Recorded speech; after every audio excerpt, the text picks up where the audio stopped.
এদিকে আর ভালো করে দেখে নিয়েছিস তো? দধিমঙ্গলের সময় কিন্তু এই বাসনগুলো লাগবে, ভালো করে ঝকঝকে করে মেজে রাখবি, কেমন? যা। আচ্ছা গো বড় বৌদি।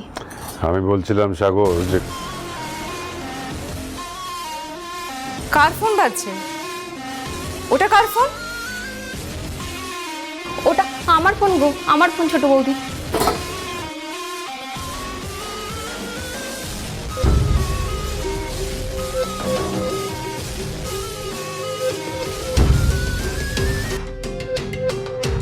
হ্যালো, কে? হ্যাঁ, এটা কার নাম্বার? আমাকে এই নাম্বার থেকে অনেকবার কল করা হয়েছিল। তুমি কে? তোমাকে তো আমি ফোন করিনি, তোমাকে তো আমি চিনি না। তুমি কে? আমার নাম দুর্জয়, আমি কলকাতা থেকে বলছি। কলকাতা? দুর্জয় বলে তো আমি কাউকে চিনি না। কাকে চাইছেন আপনি?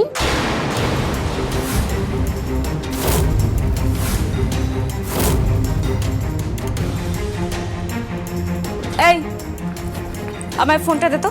থাক না থাক না, ছাড় না ছোট, ওর ফোন, ওই কথা বলুক। জাতির ভেতরে গিয়ে কথা বল যা। না দিদি ভাই, তুমি শোনোনি নামটা? দে ফোনটা, দে দে। হ্যালো, কে বলছেন আপনি? হ্যালো, আমি ডক্টর দুর্জয় সেনগুপ্ত বলছি, কলকাতা থেকে। আপনার এই নাম্বার থেকে অনেকবার ফোন এসেছিল, তাই আমি ফোন করে জানতে চাইছি কার নাম্বার এটা। এটা কোথাকার নাম্বার একবার বলবেন? বাবা, ওই ছেলেটা ফোন করেছে, এই নাম্বারটাও পেল কি করে?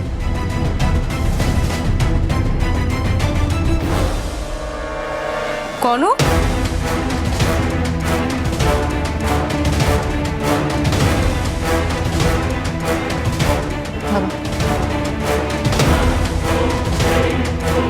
আসানসোল কুলটি থেকে বিশ্বনাথ দেবরায় বলছি, রানীর বাবা।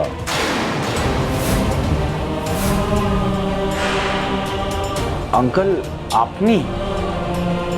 তাহলে কি রানী আপনার নাম্বার থেকে কল করেছিল? কে কোন ফোন নাম্বার থেকে তোমাকে ফোন করেছিল সেটা আমি জানি না, তবে আজকের পর তুমি এই বাড়িতে আর ফোন করবে না,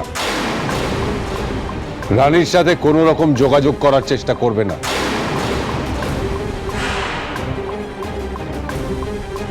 দুর্জয়, তোমার আর আমার একবারই দেখা হয়েছে, ওইটুকু সময়ের মধ্যে বোধহয় তুমি আমাকে চিনতে পারোনি। এবার ভালো করে চিনে নাও, আমার নাম বিশ্বনাথ দেবরায়। এই কুলটি অঞ্চলে লেবার ক্লাস থেকে শুরু করে সমাজের উঁচু স্তরের মানুষেরা, পুলিশ প্রশাসন সবাই আমাকে খুব ভালো করে চেনে। আমি কেমন মানুষ আর কি কি করতে পারি তারা সবাই জানে।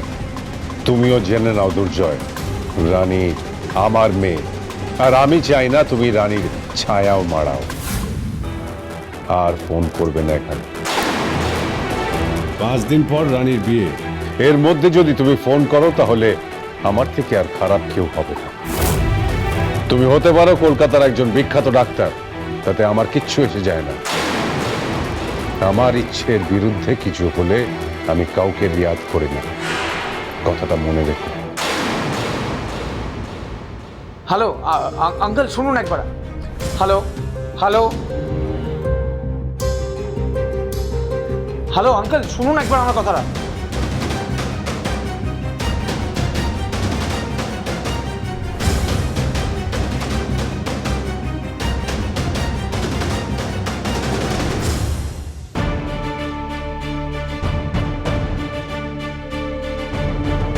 রানীকে ফোনটা তুই দিয়েছিলি?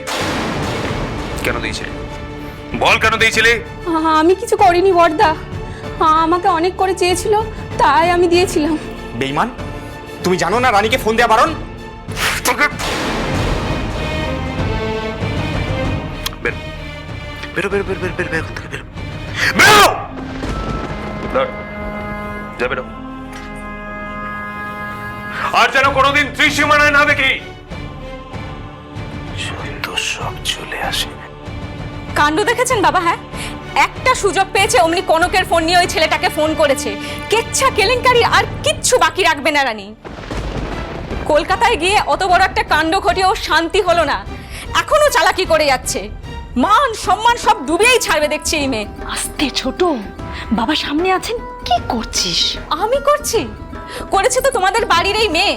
আমি তো সাবধান করছি, কিছু মনে করবেন না বাবা, ভুল আপনারই। ছোট, বড় মা, না মানে আমি বলতে চাইছি আমাদেরই ভুল হয়েছে, আমাদের সবার। রানী যাতে বিয়েতে ব্যাগরা না দিতে পারে তাই আমরা ওকে কলকাতা পাঠিয়ে দিয়েছিলাম, আর ও গিয়ে একটা এত বড় সর্বনাশ করে এলো। কত রিস্ক নিয়ে এখন রানীর বিয়েটা দিতে হবে তোমরা বুঝতে পারছো সবাই? কাকুমণি, সত্যি রানীর বিয়ে? এসব কখন ঠিক হলো বলো তো? কাকুমণি, রানী তো এই সবে ফিরেছে, কেন তোমরা এরকম তাড়াহুড়ো করে ওর বিয়ে দিয়ে দিচ্ছ বলো তো? তুমি আমাকে প্রশ্ন করছো দেবযানী? তোমার বান্ধবী ওখানে কালকে কি ঘটনা ঘটিয়েছে সেটা নিশ্চয়ই তোমার অজানা নয়।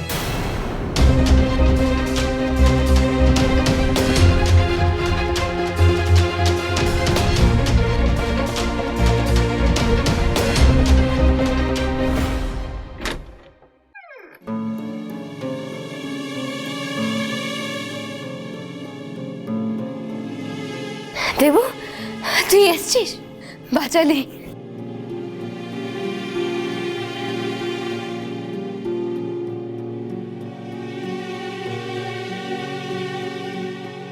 দাঁড়া,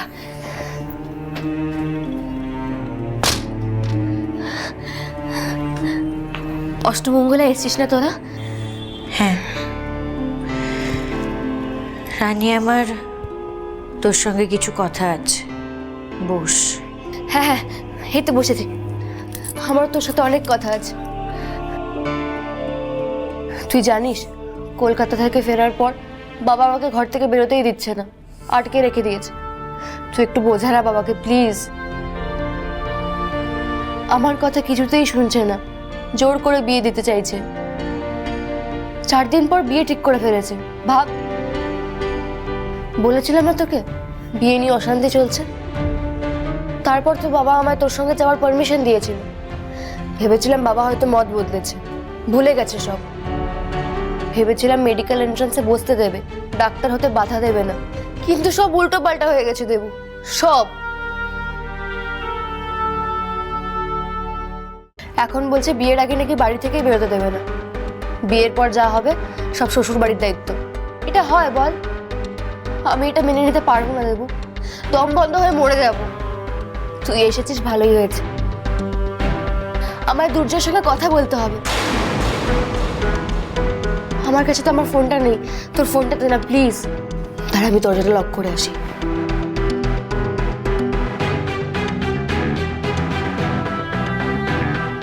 দে ফোনটা। না না মানে? না মানে আমার ফোনটা আমি তোকে দিতে পারবো না। তোর জয়ের সঙ্গে কথা বলার কোনো দরকার নেই।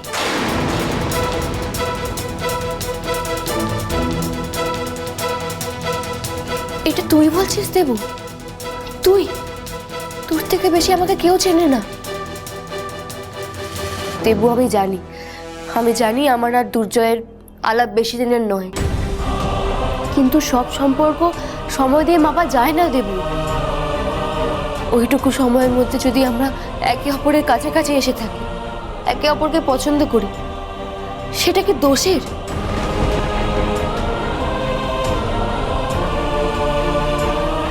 যে এই ঘটনাটা নিয়ে এত কিছু হচ্ছে, সবাই এত রেগে গেছে, সেটাকে তো আমি অস্বীকার করিনি, এমনকি মিথ্যে বলে নিজেকে ডিফেন্ড করার চেষ্টাও করিনি।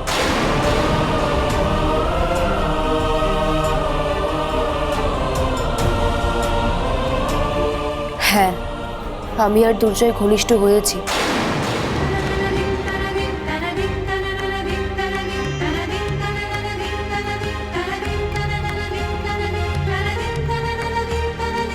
তোর বউ ভাতের দিন ও খুব ডিস্টার্ব হয়ে গেছিল, জানিস তো তুই। ওর হুঁশ ছিল না, তাই আমি ওকে আর আটকাতে পারিনি। ওকে দেখে মনে হচ্ছিল ওকে শান্ত করা দরকার, ওর আশ্রয়ের দরকার, তাই আমি আর নিজেকেও আটকাতে পারিনি। ছি রানী, ছি। আমি এটা তোর থেকে কোনোদিনও এক্সপেক্ট করতে পারিনি। তোর মতন একজন পড়াশোনা জানা শিক্ষিত একজন ইন্টেলিজেন্ট মেয়ে, সে জানে না কাউকে কতটা অ্যালাউ করা উচিত, নিজেকে কখন আটকাতে হয় সেটা সে বুঝতে পারেনি।